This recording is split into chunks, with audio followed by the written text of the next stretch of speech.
Srinivasu, Subbaraju, Johnson ఒకళ్ళకొకళ్ళకి సంబంధం లేని వ్యక్తులు. ముగ్గురు ఉండే ఊళ్ళు వేరు, చేసే వృత్తులు వేరు. అసలు ఆ మాటకొస్తే వాళ్లల్లో ఎవ్వరూ మిగతా ఇద్దరికీ కూడా తెలియదు.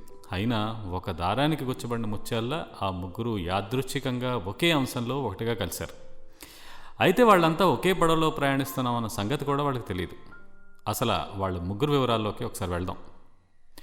దుప్పలపూడి అనపర్తికి ఉత్తరాన 4 కిలోమీటర్ల దూరంలో ఉండే చాలా చిన్న ఊరు. ఊర్లో ఉండే గడపలు కూడా ఓ 400-500 మించి ఉండకపోవచ్చు. ఊళ్ళో అందరూ దాదాపు వ్యవసాయదారులే. ఏదో కొద్దిమంది మాత్రం ఈ కోళ్ల ఫోరాలు లాంటివి నడుపుతూ ఉంటారు. ఆ ఊరు మొత్తానికి ఉన్న కిరాణా కొట్టు కూడా ఒకటే. అక్కడ కూడా అమ్మకాలు రోజుకు 1000 రూపాయలు ఉంటే గొప్పే. ఆ కిరాణా షాప్ నడిపేది ఎవరో కాదు, శ్రీనివాస్. ఆ రోజు ఉదయం శ్రీనివాస్ బ్యాంకుకి వెళ్ళాడు. ఆ ఊళ్ళో ఉన్న బ్యాంకు అది ఒకటే. శ్రీనివాస్కి అక్కడ అకౌంట్ ఉంది. అప్పుడప్పుడు బ్యాంకుకి వెళ్ళి 2000 వేయడమో, డ్రా చేయడమో, 1000 రూపాయలు వేయడమో, డ్రా చేయడమో చేస్తూ ఉంటాడు. అయితే ఆ రోజు విశేషం ఒకటి జరిగింది. శ్రీనివాస్ చూసిన క్లర్క్ పలకరింపుగా నవ్వి, ఏంటి వేస్తున్నారా తీస్తున్నారా అన్నాడు. దానికి శ్రీనివాసు, కాదు కాదు, నేను అర్జెంటుగా మేనేజర్ గారిని కలవాలన్నాడు. ఎప్పుడూ లేనిది శ్రీనివాస్ అలా అనడంతో క్లర్క్ కొంచెం విచిత్రంగా చూసి, లోపల ఉన్నారు, ఖాళీగానే ఉన్నారండి, వెళ్ళి కలవండి అన్నాడు. దాంతో శ్రీనివాస్ చకచకా లోపలున్న మేనేజర్ దగ్గరికి వెళ్ళాడు. ఆ పాటికి లోపల ఫైల్ ఏదో చూస్తున్న మేనేజర్ శ్రీనివాస్ని కూర్చోమని, విషయం ఏంటని అడిగాడు. శ్రీనివాస్ కూడా సూటిగా, నాకు అర్జెంటుగా ₹1,00,00,000 బిజినెస్లో కావాలన్నాడు. దాంతో మేనేజర్ అదిరిపోయాడు. తను సరిగ్గా వెళ్ళలేదామో అని, ఏంటి ₹1,00,00,000 లోనా? తల అడ్డంగా ఊపి, కాదు, డిపార్ట్మెంటల్ స్టోర్ ఒకటి పెట్టడం కోసం అన్నాడు. ఆ పాటికి కొంచెం తేరుకున్న మేనేజర్, ఎక్కడ పెడతారు, కాకినాడలోనా రాజమండ్రిలోనా అన్నాడు. దాంతో శ్రీనివాస్ అసహనంగా, అక్కడెక్కడో కాదండి బాబు, ఇక్కడే మన దుప్పలపూడిలోనే అని తెగేసి చెప్పేశాడు. దాంతో మేనేజర్ ఇంకా షాక్ అయిపోయాడు. అసలు రోజుకి 1000 రూపాయల వ్యాపారం కానా కష్టం అనుకునే దుప్పలపూడిలో ₹1,00,00,000తో వ్యాపారం ఏంటో అనుకున్నాడు. ఇంకో పక్క శ్రీనివాస్ మాటలు చూస్తుంటే ఆ బిజినెస్ ఏదో పెట్టేయాలన్న పట్టుదలతో ఉన్నట్టున్నాడు. దాంతో మేనేజర్, అలా ₹1,00,00,000 బిజినెస్ లోన్ కావాలంటేనండి దానికి కొన్ని ఫార్మాలిటీస్ ఉంటాయండి శ్రీనివాస్ గారు అన్నాడు. దాంతో శ్రీనివాస్, అవసరమైతే సీఎం గారితో కూడా చెప్పించేద్దాం అన్నాడు. దాంతో మేనేజర్ షాక్ అయ్యి, ఏంటి సీఎం గారా, మీకంత బాగా తెలుసా అన్నాడు. శ్రీనివాస్ తలూపి, నాకు మన ఎమ్మెల్యే గారు తెలుసండి, ఎమ్మెల్యే గారికి విషయం చెప్పేస్తే ఆయన సీఎం గారిని లైన్లో పెట్టి మాట్లాడేం చేస్తాడు అన్నాడు. దాంతో మేనేజర్, అదేం వద్దులే కానీ మీకు ₹1,00,00,000 బిజినెస్ కావాలంటే ముందుగా ఓ 2 కోట్ల విలువైన డాక్యుమెంట్లతో ఎవరైనా షూరిటీ పెట్టాల్సి ఉంటుందండి శ్రీనివాస్ గారు అన్నాడు. ఇంకా రాబోయే ఏళ్లలో ఎంత టర్నోవర్ చేయగలరు అనే ఒక ప్రాజెక్ట్ రిపోర్ట్ కూడా మీరు చేసి తీసుకురావాల్సి ఉంటుంది. ఇంకా ఏమేం కావాలో చెప్పాడు. అంతా విన్న శ్రీనివాస్ తేలిగ్గా, అవన్నీ నేను ఏర్పాటు చేసేస్తాను సార్, మీరు ఆ లోన్ ఏదో తొందరగా వచ్చేలా చూడండి అంటూ బయటకు వెళ్ళిపోయాడు. అందరికీ ఒకటే ఆశ్చర్యంగా ఉంది. శ్రీనివాస్లో వచ్చిన మార్పుకి కారణం ఏంటి? ఎప్పుడూ నెమ్మదిగా ఉండేవాడు, కాస్త అంత స్పీడ్ అయిపోవడం ఏంటనేది అందరికీ ఆశ్చర్యమే. అంతకుముందు పాతకాలం నాటి మోపెడ్ మీద టిక్కు టిక్కుమంటూ తిరిగేవాడు. కానీ ఇప్పుడు అనపర్తిలో ఏదో ట్రావెల్స్ నుంచి ఒక అద్దెకారు తీసుకుని దాంట్లో తిరిగేస్తున్నాడు.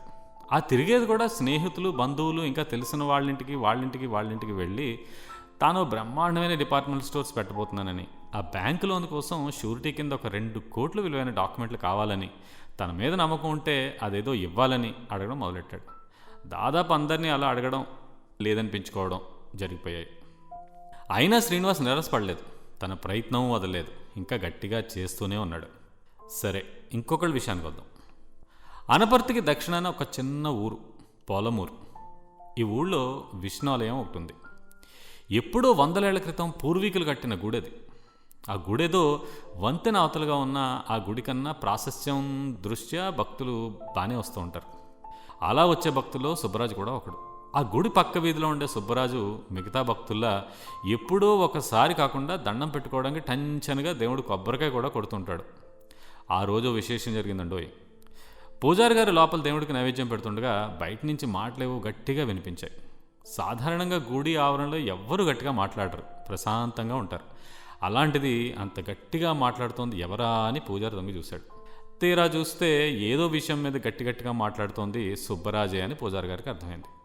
దాంతో పూజారి గారికి ఆశ్చర్యం అనిపించి, ఎందుకంటే సుబ్బరాజు ఎప్పుడూ ఎవరితోనూ గట్టిగా మాట్లాడింది లేదు. ఎప్పుడు గుడికొచ్చినా వచ్చానా తన పని తను చేసుకుపోయానా అన్నట్టుండేవాడు. అలాంటిది సుబ్బరాజు అంత గట్టిగా మాట్లాడడం ఆశ్చర్యమే. సుబ్బరాజు మాట అయితే అక్కడ గట్టిగానే ప్రతిధ్వనిస్తున్నట్టుగా ఉంది. గుడి కట్టి చాలా సంవత్సరాలైంది కదా, గుడికి రిపేర్లు అవి చేయించేసి టైల్స్ అంటించేసి రంగులు వేయించేస్తే బాగుంటుందని ఎవరితోనో అంటున్నాడు. ఈలోగా పూజారి గర్భగుడిలోంచి బయటకు వచ్చేసరికి భక్తులంతా దగ్గరికి వచ్చారు. ఇంకో 5 నిమిషాల్లో అంతా తీర్థప్రసాదాలు తీసుకుని బయటకు వెళ్ళిపోయారు. ఆ పాటికి అక్కడ పూజారి సుబ్బరాజు మాత్రం మిగిలారు. ఈలోగా సుబ్బరాజు పూజారి దగ్గరికి వచ్చాడు. స్వామి మీతో మాట్లాడాలి అన్నాడు. పూజారి అదేంటో చెప్పండి అన్నట్టుగా చూశాడు. అప్పుడు సుబ్బరాజు, మరేం లేదు స్వామి, మన గుడికి చినజీర స్వామివారిని పిలిచి అక్కడ యజ్ఞం లాంటివి చేస్తే ఎలా ఉంటుందంటారు అన్నాడు. దానికి పూజారి, బాగానే ఉంటుందనుకోని అయినా ఆయన చాలా బిజీ కదా, ఓ సంవత్సరం దాకా ఆయనకి ప్రోగ్రాములు కుదిరిపోయి ఉంటాయి, రావడం పడదేమో అన్నాడు. దాంతో సుబ్బరాజు, మరేం పర్వాలేదు స్వామి, హై లెవెల్లో రికమెండేషన్ చేయించి స్పెషల్ ఫ్లైట్లో రప్పించేద్దాం అన్నాడు. దాంతో పూజారి, ఆయన యజ్ఞాలు యాగాలు చేయించాలంటే చాలా ఖర్చుతో కూడుకున్న పని అయ్యా సుబ్బరాజు, చిన్నగా చేసినా ఏ 10 లక్షలు 20 లక్షలు అవ్వచ్చు అన్నాడు. దానికి సుబ్బరాజు తేలిగ్గా, 20 కాకపోతే 50 లక్షలు కానివ్వండి, 1 కోటి అవ్వనివ్వండి, చేయించేద్దామండి, అంతటి గొప్ప కార్యక్రమం అంటే ఊరంతా చందలేస్తారు, తలో 1 లక్ష వసూలు చేసేద్దాం, కార్యక్రమం బ్రహ్మాండంగా చేసేద్దాం అన్నాడు. పూజారి నోరెళ్ళబెట్టడం, ఇంతలో సుబ్బరాజు జేబులో మిగిలిన ఆఖరి రూపాయి పళ్ళెంలో వేసి వెనకాలకు వచ్చేసాడు ఇంటికి. ఇంకొకటి విషయం చూద్దాం. అనపర్తికి తూర్పున 7 కిలోమీటర్ల దూరంలో ఉన్న చిన్న ఊరు, మరీ చిన్నది మరీ పెద్దది కానీ ఊరనే చెప్పాలి, బలభద్రపురం. ఆ రోజు ఉదయం ఊరంతా ఎవరి పనుల్లో వాళ్ళు ఉన్నారు. అప్పుడే ఓ విశేషం జరిగింది. ఆ విశేషం జాన్సన్కి సంబంధించింది. ఏదో వస్తున్నట్టుగా జాన్సన్ హడావుడిగా పంచాయతీ ఆఫీస్ వైపు నడుస్తున్నాడు. తీరా వెళ్ళేసరికి పంచాయతీ ఆఫీసులో పనిచేస్తే నారాయణ బయటకు వస్తే ఎదురయ్యాడు. జాన్సన్ గబగబా నారాయణ దగ్గర నచ్చాడు. ఇదిగో నారాయణ, నాకు కొంచెం ఇన్ఫర్మేషన్ కావాలి అన్నాడు. నారాయణ ఏంటన్నట్టుగా చూశాడు. జాన్సన్ ఇంత మొహం చూసుకుని, మళ్ళీ ఎలక్షన్స్ ఎప్పుడు అన్నాడు. నారాయణ అప్పుడప్పుడే ఎలక్షన్స్ ఏమీ లేవు అన్నట్టుగా బుర్రూపాడు. దాంతో జాన్సన్ కొంచెం నిరాశపడ్డాడు. మరి ఇంకేం ఎలక్షన్ లేవంటావా అన్నాడు. పంచాయతీ ఎలక్షన్స్ జరుగుతాయి అన్నాడు నారాయణ. అయితే దానికి జాన్సన్ మొహం చిరాగ్గా పెట్టి, చచ్చా అంత తక్కువ స్థాయి కాదు, పెద్ద లెవెల్లో, అవును పెద్ద లెవెల్లోనే, రాష్ట్రపతి ఎలక్షన్ ఎప్పుడు అన్నాడు. రాష్ట్రపతి ఎలక్షన్ అంటే ఓ సంవత్సరం క్రితం జరిగినట్టున్నాయి, ఆ లెక్కన ఇంకో 4 ఏళ్ల తర్వాత మళ్ళీ జరిగేది అన్నాడు. జాన్సన్ తలుపి, ఇంతకీ రాష్ట్రపతి పదవికి ఎలా పోటీ చేయాలి అని అడిగాడు. నారాయణ అర్థం కానట్టు, ఈ వివరాలన్నీ ఎందుకు అన్నాడు. తెలిసిన వాళ్ళు ఎవరైనా పోటీ చేస్తున్నారా అన్నాడు. దాంతో జాన్సన్ తేలిగ్గా, నేనే పోటీ చేస్తా అన్నాడు. దాంతో నారాయణ షాక్ అయ్యి, ఏంటి నువ్వా అన్నాడు. జాన్సన్ తలుపి, అవును నేనే, రాబోయే రాష్ట్రపతి ఎలక్షన్లో పోటీ చేస్తా, గెలవడం ఖాయం అనేసి అక్కడి నుంచి హడావుడిగా వెళ్ళిపోయాడు. ఎప్పుడూ చూడని ఒక కొత్త జాన్సన్ చూసిన షాక్లో నారాయణ ఇంకా ఇంటి వైపు వెళ్ళాడు. 2 నెలల తర్వాత ఒక రోజు ఆ పాటికి అర్ధరాత్రిగా వస్తుంది. ఇంతలో పోలీస్ పెట్రోలింగ్ వ్యాన్ ఒకటి రోడ్ కమ్ రైల్ బ్రిడ్జి మీదకి వచ్చి ఆగింది. ఆ వ్యాన్లో ఎస్ఐ ఇంకో 3 కానిస్టేబుల్స్ ఉన్నారు. బ్రిడ్జ్ అయితే దాదాపు నిర్మానుష్యంగా ఉంది, జనసంచారం లేదు.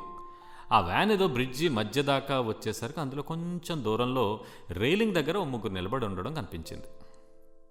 వాళ్ళకి కొంచెం యువతలుగా ఆపి అందులోంచి ఎస్ఐ మిగతా కానిస్టేబుళ్ళు దిగారు. ఎస్ఐ వ్యాన్ దగ్గరే నిల్చుంటే వారిలో కానిస్టేబుల్ వీళ్లలో ఓ వ్యక్తి దగ్గరికి నడుచుకుంటూ వచ్చి, ఎవరు నువ్వు, ఇక్కడేం చేస్తున్నావు అంటూ కొంచెం గట్టిగా అడిగాడు. దాంతో అప్పటికే ఎంతో నైరాశ్యంలో కూరుకుపోయిన ఆ వ్యక్తి, నా పేరు శ్రీనివాస్ అండి, మాది దుప్పలపూడి అన్నాడు. ఆయన కానిస్టేబుల్ వదలకుండా, మరి వాళ్ళంతా ఎవరు అంటూ మిగతా 2 చూపించి అడిగాడు. దానికి శ్రీనివాస్ తల అడ్డంగా ఊపి, ఏమోనండి వాళ్ళెవ్వరూ నాకు తెలీదు, ఇందాక నేను వచ్చేసరికి వాళ్ళందరూ ఇక్కడే ఉన్నారు అన్నాడు. ఈలోగా ఇంకో విషయం జరిగింది. ఆ 3లో అటు చివరిగా ఉన్న వ్యక్తి గోదావరిలో దూకేయడానికి ఇంచుమించు రైలింగ్ ఎక్కేస్తున్నాడు. దాంతో 2 పట్టేసుకున్నారు. ఇంతలో ఎస్ఐ కూడా చురుగ్గా వెళ్ళి ఆ 2వ వ్యక్తిని పట్టుకున్నాడు. ఇప్పుడు చెప్పండి, మీరంతా ఎవరు, ఏం చేస్తున్నారు ఇక్కడ అంటూ ఎస్ఐ గట్టిగా గద్దించాడు. దాంతో ఎస్ఐ పట్టుకున్న వ్యక్తి, నా పేరు జాన్సన్ అండి, మాది బలభద్రపురం, నాకు బతకాలం లేదు, ఆత్మహత్య చేసుకుందామని వచ్చాను అన్నాడు. ఈలోగా కానిస్టేబుల్స్ గట్టిగా అడిగేసరికి వాళ్ళు పట్టుకున్న శాల్తీ, నా పేరు సుబ్బరాజ్ అండి, మాది పొలమూరు, ఆత్మహత్య చేసుకుందామని వచ్చాను అన్నాడు. ఈలోగా శ్రీనివాస్ కూడా తను బతకాలనుకోవడం లేదని, ఆత్మహత్య చేసుకోవాలని వచ్చానని చెప్పేశాడు. మొత్తానికి ఎస్ఐకి అర్థమైంది ఏంటంటే వాళ్ళెవ్వరికీ ఒకళ్ళకి మిగతా వాళ్ళకి అసలు సంబంధం లేదని, ఏవో కారణాలతో ఆత్మహత్య చేసుకోవడానికి వచ్చారని. దాంతో ఆ ముగ్గురిని వ్యాన్ ఎక్కించాడు. అయితే వ్యాన్ స్టేషన్ వైపు కాకుండా సైకియాట్రిక్ హాస్పిటల్ వైపు సాగిపోయింది. అసలు ఈ ముగ్గురు గురించి ఒక్కసారి సైంటిఫిక్గా విశ్లేషణ చేద్దాం. బైపోలార్ డిజార్డర్లో మనసు అధైర్యం, అతిధైర్యం స్థితుల్లోకి మారుతూ ఉంటుంది. కొన్నాళ్ళు మామూలు సాధారణ స్థితిలో ఉంటుంది. అతిధైర్యంలో కనిపించే మేనియా స్థితిలో అతి చురుగ్గా ఉంటారు. ఎక్కువగా మాట్లాడతారు. కోపం, సంతోషం, ఉత్సాహం పాలు ఎక్కువగా ఉంటూ ఉంటాయి. వాళ్ళ వ్యక్తిత్వానికి, అభిరుచులకి తగ్గట్టుగా వాటిని అతిగా ఊహించుకొని గొప్ప గొప్ప ప్రణాళికలు తలపెడుతూ ఉంటారు. ఈ సమీపంలో సుపీరియారిటీ ఫీలింగ్స్ కూడా ఎక్కువగా ఉంటాయి. అధైర్యంలా కనిపించే డిప్రెషన్ స్థితిలో మందకోడిగా తయారవుతారు. దుఃఖం, ఆందోళన, నిరాశ, నిస్పృహ, ఒంటరితనంగా ఫీల్ అవుతూ ఉంటారు. అపరాధ భావన, ఆత్మన్యూన్యతాభావం పెరుగుతూ ఉంటుంది. తిండి, నిద్ర కూడా తగ్గి కృషించిపోతూ ఉంటారు. కొందరైతే ఆత్మహత్య చేసుకుంటారు. మానసిక వైద్య నిపుణులు మనని ఆటుపోటుళ్ళు అదుపులో పెట్టే మందులు వాడించడం చాలా అవసరం. సో ఈ ముగ్గురికి ఉన్నది బైపోలార్ డిజార్డర్ అనే ఒక వ్యాధి.